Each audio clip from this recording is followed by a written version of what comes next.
Good morning, everybody. Welcome back to Learning English Khmer.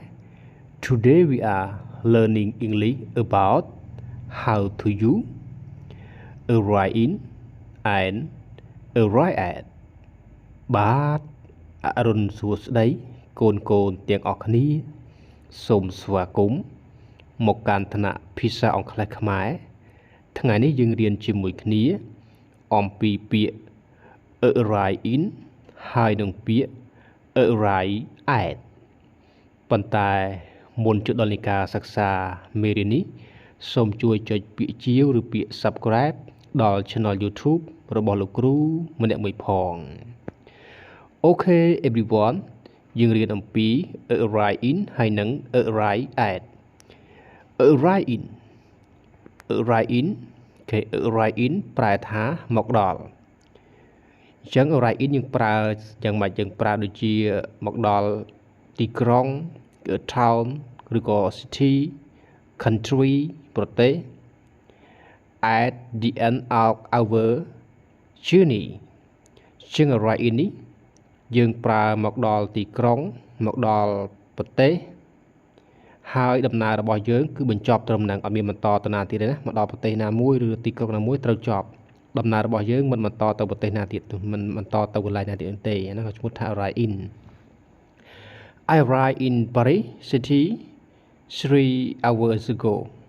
ខ្ញុំបានមកដល់ទីក្រុងប៉ារីសកាលពី3ម៉ោងមុនអញ្ចឹងមកដល់ទីក្រុងប៉ារីសហើយគឺយើងអត់មានបន្តដំណើរទៅណាទៀតទេ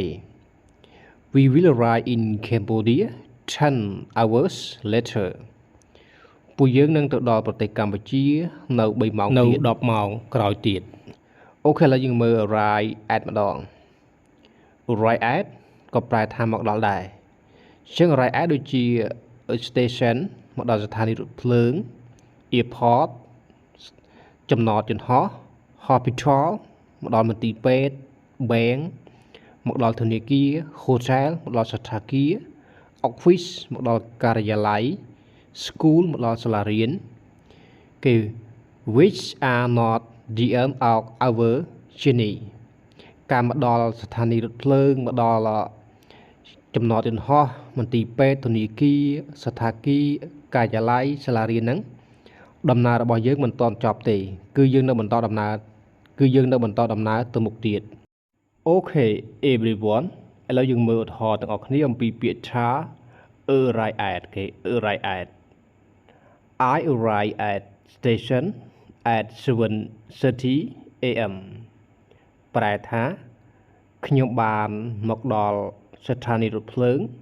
នៅម៉ោង 7:30 នាទីព្រឹកអញ្ចឹងយើងមកដល់ស្ថានីយ៍រថភ្លើងនៅម៉ោង 7:30 នាទីព្រឹកហើយដំណើររបស់យើងមិនទាន់បញ្ចប់ទេណាគឺយើងត្រូវជិះរថភ្លើងបន្តទៅទៀតអូខេឧទាហរណ៍មួយទៀត We arrived at hospital yesterday We arrived at hospital yesterday ប្រែថាពួកយើងបានមកដល់មន្ទីរពេទ្យកាលពីម្សិលមិញពួកយើងបានមកដល់មន្ទីរពេទ្យកាលពីម្សិលមិញបានន័យថាពេលយើងមកដល់មន្ទីរពេទ្យហើយដំណើររបស់យើងមិនទាន់បញ្ចប់ទេណាយើងត្រូវបន្តដំណើរទៅមុខទៀតជាង arrive at បានន័យថាដំណើរយើងមិនទាន់បញ្ចប់ទេយើងមកដល់កន្លែងណាហើយយើងត្រូវបន្តដំណើរទៅមុខទៀតអូខេឥឡូវលោកគ្រូសង្ខេបឲ្យឡើងវិញអំពីពាក្យថា arrive in ប្រែថាមកដល់ arrive at ក៏ប្រែថាមកដល់ជាង arrive in បានន័យថាមកដល់ទីក្រុងមកដល់ប្រទេសហើយដំណើររបស់យើងគឺបញ្ចប់ត្រឹមហ្នឹងបានន័យថាយើងមកដល់ប្រទេសណាមួយទីក្រុងណាមួយយើងមិនបន្តដំណើរទៅទៀតទេណាគឺយើងឈប់ត្រឹមហ្នឹងឧទាហរណ៍ It was very late when we arrived in London គេវាដូចជាយឺតបន្តិចហើយពេលយើងមកដល់ទីក្រុងឡុងណាវាដូចជាយឺតបន្តិចហើយពេលយើងមកដល់ទីក្រុងឡុងបានន័យថាដំណើរយើងដូចជាយឺតបន្តិចហើយពេលបានមកដល់ទីក្រុងឡុងហើយដំណើរយើងបញ្ចប់ត្រឹមទីក្រុងឡុងណាយើងមិនបន្តដំណើរទៅទីក្រុងណាមួយទៀតទេនេះយើងប្រើពាក្យថា arrive in ដល់ពេល arrive at មកដល់ស្ថានីយ៍រថភ្លើងមកដល់ចំណតយន្តហោះមកដល់មន្ទីរពេទ្យធនាគារសណ្ឋាគារការិយាល័យសាលារៀន ដែលដំណើររបស់យើងមិនទាន់បញ្ចប់នោះទេយើងត្រូវបន្តដំណើរទៅមុខទៀតឲ្យឈ្មោះថា arrive at ឧទាហរណ៍ we arrive at the airport at 4 p.m. ពួកយើងបានមកដល់ចំណតយន្តហោះនៅម៉ោង4គេនៅម៉ោង4ល្ងាចបានន័យថាពួកយើងមកដល់ចំណតយន្តហោះនៅម៉ោង4ល្ងាចហើយពួកយើងត្រូវជិះយន្តហោះបន្តដំណើរទៅមុខទៀតណាអញ្ចឹងយើងប្រើពាក្យថា arrive at